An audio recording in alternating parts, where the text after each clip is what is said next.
4 दिन बाद राजकुमारी की अम्मा काम पर आई। उतरा हुआ रुआसा सा चेहरा, मुझे देखकर रोने लगी।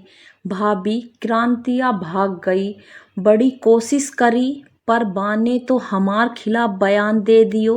आधार कार्ड पुलिस को दिखाए दियो। वा में उम्र ज्यादा थी। अब पुलिस भी हमारी नाय सुन रही। बा को बहुत समझायो, बा नाय माने। घरे आने को तैयार नाय है। बा लड़का के संग बिहा कर लयो। 16 की भी नाय है। 4 दिन से भाग रहे हैं। स्कूल से उम्र निकलवाई, वा में सही है। अब पुलिस वालन के पास जाने से डर लग रहे हैं। उनके राजकुमारी के पापा को बहुत गाली दई। राजकुमारी केऊ 2-4 थप्पड़ मार दे, बोले जाए सब पता थो। क्रांतिया ने कहू का नाय छोड़ो। मैंने कहा जब उसकी सही उम्र के कागज तुम्हारे पास हैं तो जाओ पुलिस के पास। पहले के आधार कार्ड में उम्र के हिसाब से कुछ नहीं होगा, पर अब के दिखा के तुम उसे ला सकती हो। अब का होए भाभी, जब अपनों ही सिक्का खोटो निकलो तो का करे। बाय लाए के अंत कही बिहाय करे तो बा नाय माने। अब बा की किस्मत है जहाँ के खुश रहे। हमू कौन से कलेक्टर के बिहाते, नेक 2-4 साल रुक के गोना देत बस। अब सब कुछ ठीक रहे। हम गरीबन की लड़कियन की किस्मत भी कहाँ अच्छी होत है। वो गहरी सांस लेके बोली, और इन पुलिस वालन से कौन निपटे। अब जैसी उसकी किस्मत, हमऊ 1-2 साल बाद बिहा करद देत।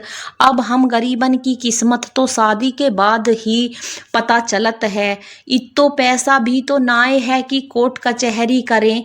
4 दिन से राजकुमारी के पापा काम पे नाय गए हैं। कहूँ मालिक ने निकाल दियो तो बड़ी मुश्किल हो जावेगी। हमें तो और बच्चन को भी देखन है। उसके बोलने से लगा जैसे उसने हार को नियति ही मान लिया है। सच में गरीब के लिए रोटी की जुगाड़ सर्वोपरि है। बिना पैसे के कहीं सुनवाई नहीं। कोर्ट कचहरी ये सब अमीरों के चोचले हैं। गरीब किसी समस्या से पहले गरीबी से हार जाता है और समस्या को अपनी नियति मान लेता है। क्रांति को घर से भागे हुए 6 महीने हो गए। शुरू में राजकुमारी की अम्मा 2-3 बार उसे समझाने गई, पर क्रांति अपनी नई दुनिया में बड़ी खुश थी। लड़का उससे 1 साल बड़ा था, पर कोई काम धाम नहीं करता था। घर में कच्ची शराब का ठेका था तो पैसे की कमी नहीं थी, पर घर में ससुर जेठ देवर सब शराबी थे। और पता चला था कि क्रांति का दूल्हा भी पीता था। सास तो खुश थी, क्रांति काम में तेज थी, उसकी मदद हो जाती थी। जेठ देवर सब कुआरे थे। शराबियों के घर लड़की कौन देता, तो सास तो खुश ही थी, बहू आ गई। क्रांति मस्त थी अपनी ससुराल में। नए नए प्यार की खुमारी छाई हुई थी। इधर राजकुमारी की अम्मा भी सब भूल चुकी थी। कभी कभी उसे याद कर लेती। एक दिन काम पर आई, कहने लगी, क्रांतिया घर आई गई है। अब कह रही है ऊहा नहीं जाइए। अब बताओ हमारी फिर से आफत होई गई। कहे रही लड़का शराब पीकर मारत है। सास ससुर सब परेशान करत है। घर को पूरो काम बाई से करात है। 5 महीना पेट से है। लड़का चाल चलन को ठीक नहीं है। बाके कई चक्कर हैं। जाए छोड़ के दूसरी लान चाहत रहो है। ऐसी कहानी सुनकर मेरा तो जैसे कलेजा ही मुंह को आ गया। अरे ऐसे कैसे दूसरी ले आएगा। पहले तो भगा कर ले गया, अब छोड़ गया। ऐसे लड़की की तो जिंदगी खराब हो कर दी उसने। ऊपर से बच्चा उसका क्या, बिल्कुल गुड्डे गुड़ियों का खेल समझ लिया है। मैंने गुस्से से बोला, तुमने क्रांति से बात की, वह क्या कह रही है। बै अब हुआन नाई जय कह रही है। अम्मा सूखी रोटी खाए लूँगी पर अब हून नहीं जाइयो। चौका बासन करके पेट पाल लूँगी, उत्ते न जाएगी। दिन भर चूल्हे में खटको, संझा खाने आदमी से पिटो, और जब आदमी इज्जत न दे तो देवर जेठन बुरी नजर डालत हैं। बस कह रही, एक बार बच्चा होए जाए, मैं खुद ही सब संभाल लियो। अब का करे, लड़कियन को ऐसे हाल देखा नहीं जात है। मैं दंग होकर कभी उसे देखती हूँ, कभी क्रांति के बारे में सोचती हूँ।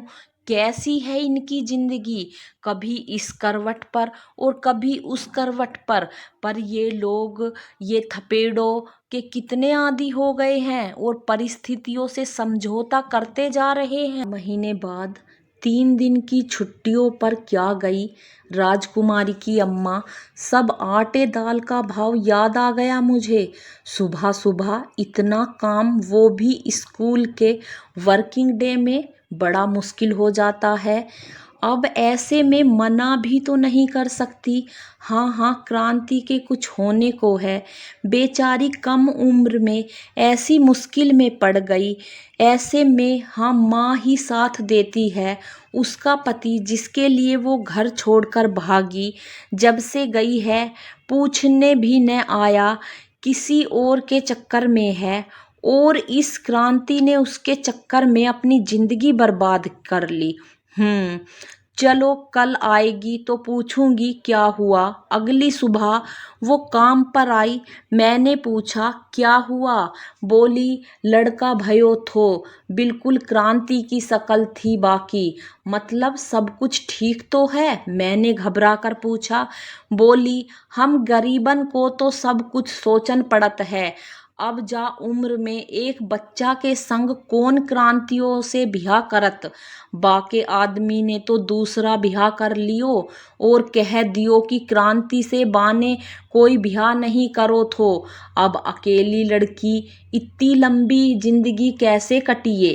अस्पताल में पहले दिखान गए तो उन एक ने हमें कही कि तुम अपनों बच्चों काऊ को दे दो तो उनको बच्चा मिल जाए और बच्चों को भी जीवन सुधर जाए, और तुम्हें बे जो पैसा दिए तो वहाँ से तुम क्रांति की शादी कर दियो।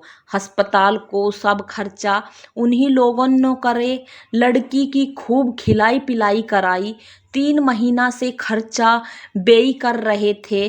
क्या तो तुमने बच्चा बेच दिया। मेरी तो जैसे चीख ही निकल गई। अब तुम लोग बड़े लोगों को कुछ कह लेओ, हम कहा बच्चा को इतने सुख दे पात हैं, और ऊपर से बिना बाप को, बिना बिहाई माँ के बच्चों को तो सब दुत्कारत ही है।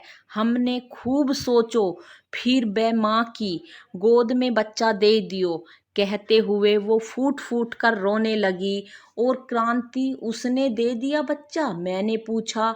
बाव को रोए रोए के बुरत हाल है, दूध छाती से बह रहो है, बाकी हालत देखी नहीं जाए रही।